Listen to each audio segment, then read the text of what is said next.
Tita, pabili daw po ng 2 itlog. Log. Opo, tita. O, ito pe. Hawakan mong maigi at wala akong plastic. Baka mabasag. Bali yan ay 20. Ito po ang bayad. Wow. Ganda naman ng pera mo ah. Bagong-bago.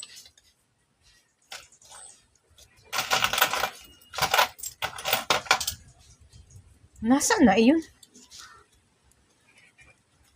Iniwan na naman ang sukuli.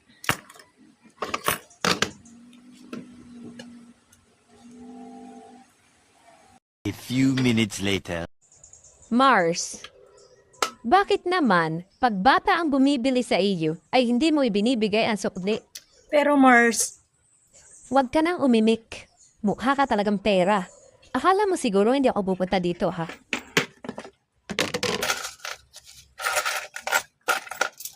oh. Matahimik ka laang. At ako pa talaga. Diyan ka na nga. A few moments later.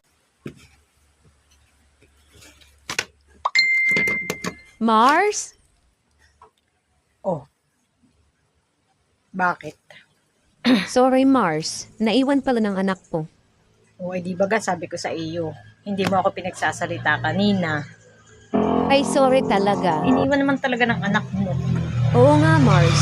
Sorry na. Okay siya, okay na. Wala namang problema doon. Ay siya, Mars. Salamat. Ako'y pautang ng 5 pang itlog. Kulang yung binili ng anak ko Yun naman kanina. pala eh.